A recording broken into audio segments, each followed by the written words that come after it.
On the morning the thermometer outside the Eagle Creek General Store froze solid and shattered, Sven Nystrom sat inside his cabin, stripped to his undershirt, without a single log burning in his stove.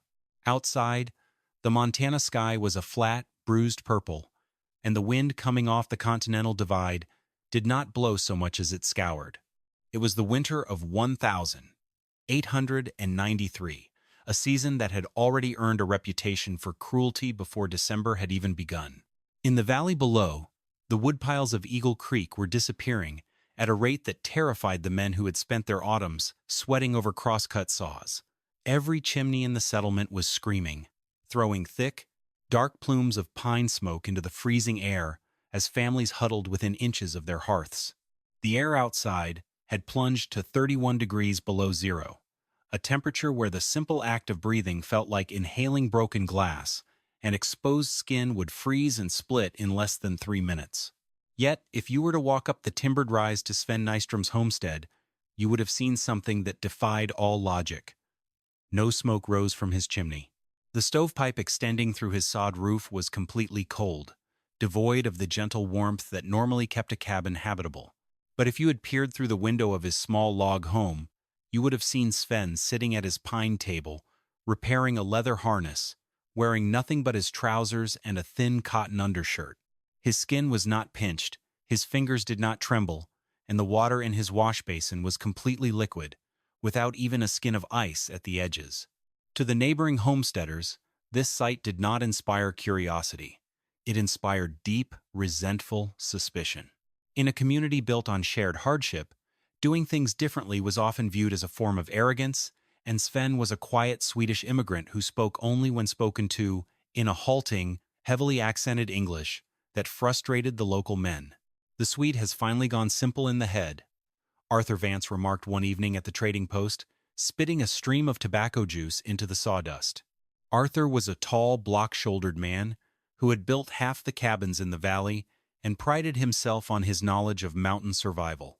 "He's sitting up there in that tin pot cabin of his, freezing to death just to prove a point. A man can't survive a Montana freeze without a fire. And if he thinks he can, he'll find out the hard way before the month is out. Mark my words.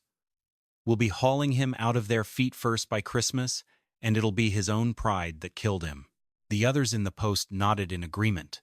They had all seen Sven's tiny woodpile, a meager, pathetic stack of thin kindling and birch branches that wouldn't have lasted a conventional cabin through a single cold November week. They knew how much wood it took to survive the divide. They knew that wood was life, and to see a man ignore his woodpile was like watching a man walk into a desert without a canteen. They assumed Sven was playing a dangerous game of bluff, pretending to be comfortable while secretly shivering under a pile of buffalo robes. They did not understand that Sven was not playing a game at all. He had simply built a home that operated on a physical reality they had never encountered. If you like these stories of historical resilience and want to support our channel, please take a moment to subscribe. We read every comment, and your support helps us keep this history alive. The mystery of Sven's warm cabin had actually begun months earlier, during the dry, dusty weeks of September 1892.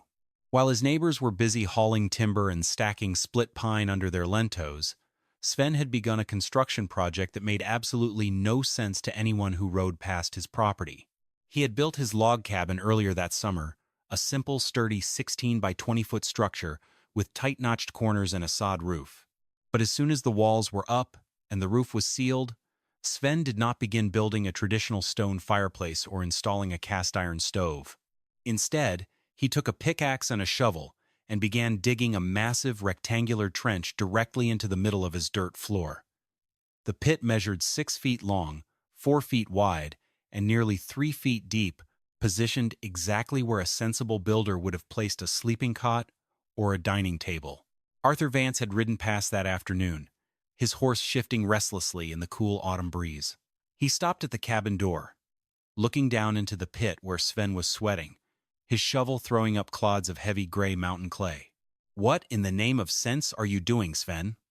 Arthur had called out, his voice rich with condescension. "You building a root cellar in the middle of your kitchen? Or are you digging your own grave ahead of time?" Sven had stopped his shovel, wiping his brow with the back of his sleeve. He looked up at Arthur, his blue eyes steady and unblinking. "Building bed," he said simply, his accent thick and flat. Arthur had laughed, a short, sharp bark that carried across the clearing. "A bed? You're digging a 3-foot hole in the dirt for a bed? Man, the ground is where the frost lives. Come January, that hole's going to be the coldest spot in the whole territory. You'll have water seeping in from the creek, and you'll be sleeping in a mud puddle. You Swedes might do things different across the water, but out here, you build your bed off the floor if you want to keep your joints from rotting." Sven had only nodded once, his face showing no anger, and returned to his digging. Over the next 2 weeks, he did not split a single log of firewood. Instead, he spent his days at the creek, selecting smooth, rounded stones of granite and sandstone. He moved them with a handcart, one load at a time, until he had hauled over 3,000 pounds of rock into his cabin. He sorted them methodically, placing the heaviest granite stones at the bottom of the pit and laying flat sandstone slabs across the top to create a smooth, elevated platform that rose about a foot above the cabin floor. He built a small fire chamber at the northern end of the stone mass, lining it with thick, gray clay from the creek bed. From this chamber, he constructed a series of internal draft channels that snaked through the rock pile before connecting to a small stovepipe at the far end. To the observers, it looked like a crude, primitive oven built into the earth. They could not conceive of a bed that required a fire beneath it, and they certainly could not conceive of a bed made of 3,000 pounds of solid rock. The idea for the stone bed was not Sven's invention. It was a fragment of ancient survival wisdom he had carried across the Atlantic from the dark, silent forests of northern Sweden. In the winter of 1867, when Sven was only 12 years old, his province had been struck by a famine and a cold wave so severe that people still spoke of it in hushed tones decades later. The crops had failed, the livestock had frozen in their stalls, and Sven's family had been forced to abandon their small farm to seek shelter with the semi-nomadic Sami reindeer herders who lived in the high tundra of Sapmi. It was there, inside a traditional turf-covered Times Gawati, that Sven had first learned how to survive the Arctic without a mountain of firewood.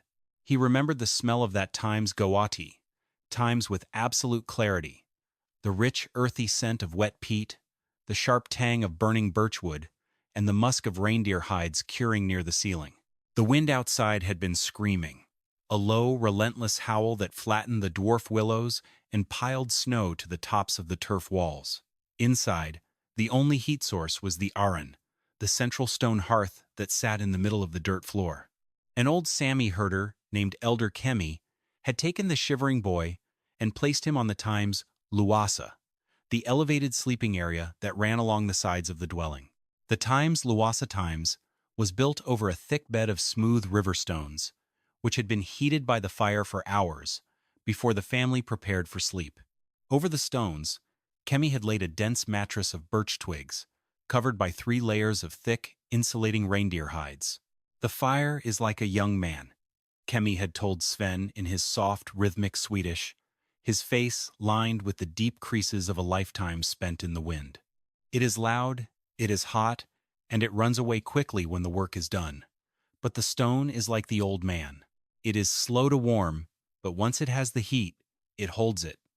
It remembers the fire long after the wood has turned to ash. The fire is for cooking, Sven. The stone is for sleeping." Sven had slept that night with a warmth he had never experienced in his father's drafty timber house.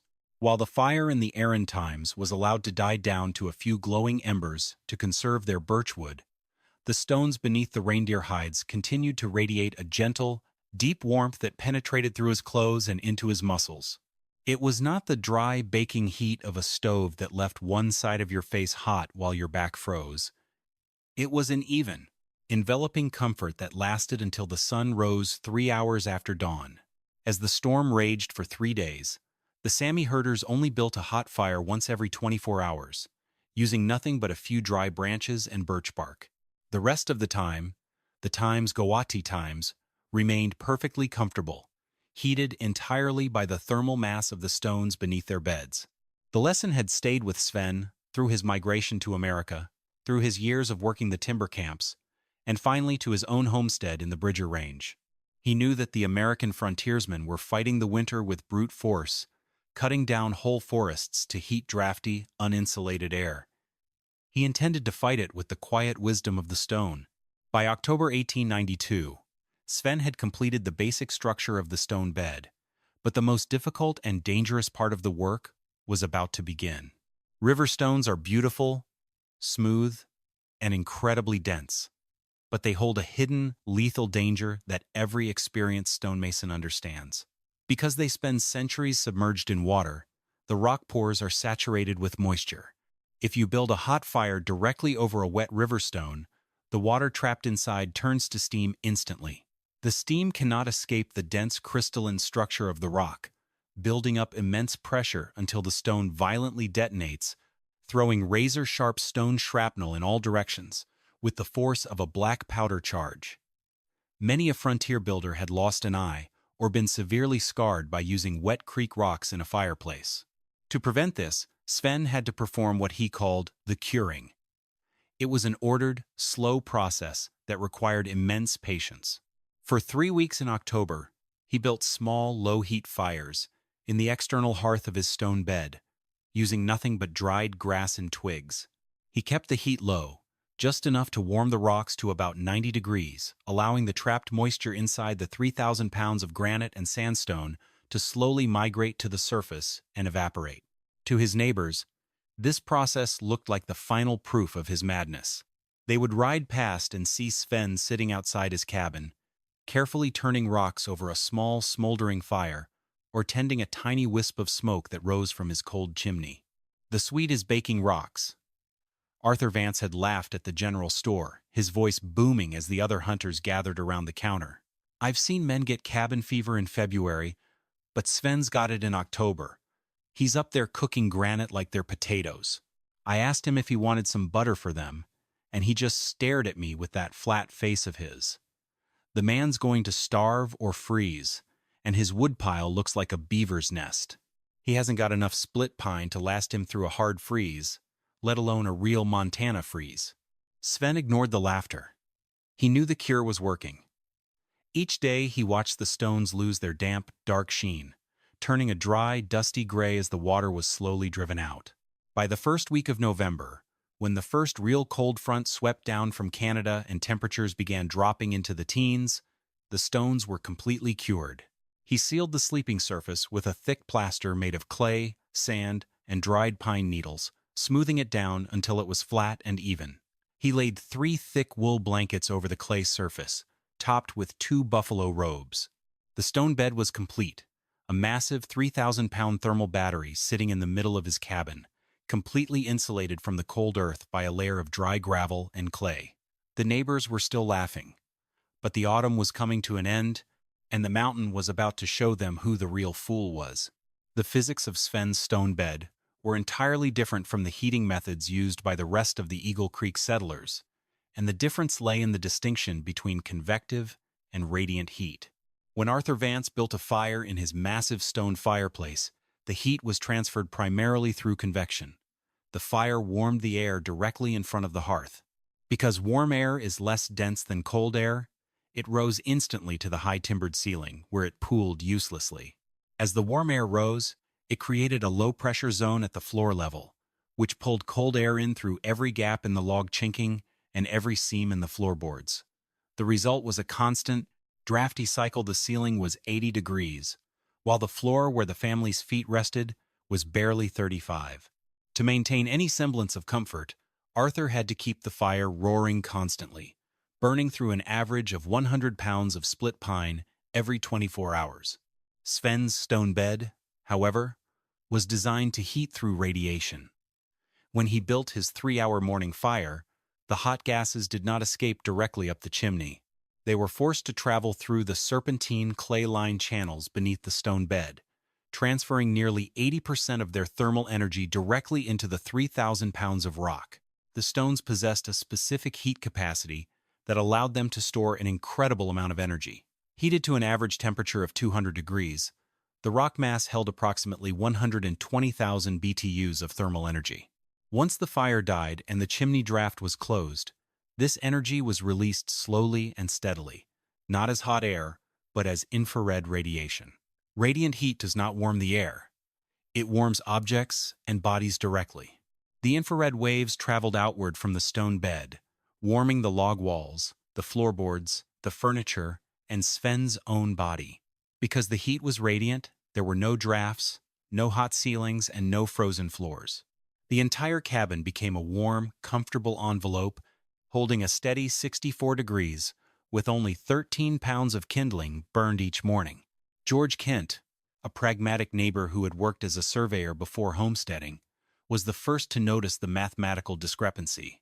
He had been tracking the wood consumption in the valley out of a professional habit, and he noticed that while Arthur Vance's woodpile was disappearing like snow in summer, Sven's pile of small birch branches and kindling appeared completely untouched.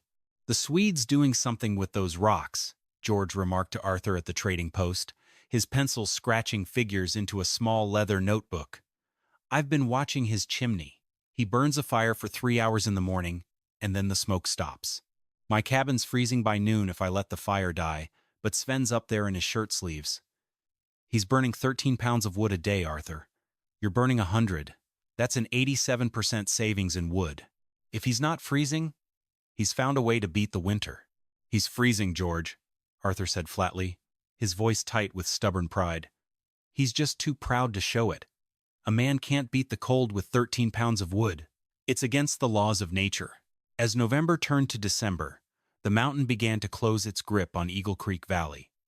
The transition was not sudden, but a slow, silent accumulation of frost and shadow. The light changed first, turning from the warm gold of October to a thin, watery silver that barely reached the valley floor. The pine needles along the creek took on a stiff, white coat of rime frost that did not melt even in the noon sun. Eagle Creek itself began to slow, its rushing waters quieted as ice shelves reached out from the banks, gradually meeting in the center, until only a narrow black thread of moving water, which had spent the summer in the high alpine meadows, moved down to the lower basin, their dark shapes visible against the snow, as they searched for dried grass under the drifts. The change in the weather brought a growing sense of desperation to the settlement. The freeze-thaw cycles of late November had been brutal on their woodpiles. The snow would fall, wet and heavy, then melt slightly in the afternoon sun before freezing solid at night. Every woodpile that was not completely sealed under heavy canvas became a solid block of ice-logged wood.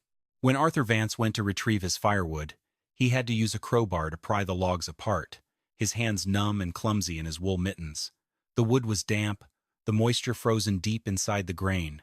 When he threw it on his fireplace, the log did not catch. It hissed and groaned, releasing a thick yellowish smoke that smelled of wet pine and tar. The fire smoldered, producing less than half the heat of dry wood, while the creosote built up in his chimney, creating a constant hazard of a flue fire. Inside Sven's cabin, however, the environment was completely dry. His firewood was stored in the narrow, 3-foot corridor between his inner log wall and his outer shed boards, another of his old country designs. The wood was small, dry, and perfectly seasoned, protected from the snow and ventilated by the constant, gentle draft that moved through the outer shell. When he built his morning fire, the dry birch branches caught with a single match, burning with a bright, hot intensity that produced almost no smoke. The clay-lined channels beneath his bed absorbed the heat cleanly, and by noon, the stones were fully charged. Sven spent his days checking his traps along the ridge, split-logging timber, or working on his harness. He did not have to worry about his cabin freezing while he was gone. He did not have to worry about his woodpile running out. He had worked with the winter, using the stable mass of the earth and the stone to protect his home, while his neighbors continued to fight it with their axes, their backs, and their pride. The winter of 1893 had been cold, but what arrived on January 9th was not simply weather, it was a natural disaster. The barometer at the general store had been dropping since noon on the 8th, the mercury sliding down the tube with a speed that made the storekeeper tap the glass in disbelief. By sunset, the sky had taken on a peculiar, dead-white color, and the wind had died completely. The silence in the valley was absolute, the kind of stillness that precedes an avalanche. Then, at midnight, the storm hit. It was an Alberta Clipper, a massive Arctic air mass that swept down the eastern slope of the Rockies with the force of a hurricane. The wind screamed through the pines, a high, thin shriek that rose to a roar as it hit the timberline. Within 3 hours, the temperature had dropped from 12 above zero to 24 below. By morning, it was 31 below, and the wind was running at a sustained 40 miles an hour, pushing the wind chill down to a lethal 70 below zero. At that temperature, a man's breath would freeze as it left his lips, creating a soft, rustling sound like dry leaves as the ice crystals fell to the floor. Inside Arthur Vance's cabin, the storm had turned their life into a battle for survival. The wind found every crack in the log chinking, whistling through the moss gaps with a sound like a distant flute. The floorboards were ice cold, the draft so strong that the rag rugs on the floor were shifting in the breeze. Arthur's fireplace was running full blast, the flames roaring up the chimney, but the heat could not fight the draft. The temperature near the hearth was 45 degrees, while 10 feet away, near the kitchen table, the water in their kettle had frozen solid. Arthur's youngest daughter, Eliza, was huddling under 4 layers of wool blankets and a buffalo robe, her face pale, a deep rattling cough shaking her thin shoulders. Arthur was exhausted. He had been up since midnight, splitting wood in the dark by the light of a lantern, his fingers so numb he could barely grip the axe handle. His hands were covered in raw, red frostbite blisters, where the metal of the axe had touched his skin through his torn mittens. The wood he was burning was damp and frozen, producing more smoke than heat. The cabin was filled with a thin, blue haze of pine smoke that made Eliza cough even harder, her chest heaving as she struggled for breath. Arthur's wife, Sarah, sat beside the child, her face tight with a silent, helpless terror.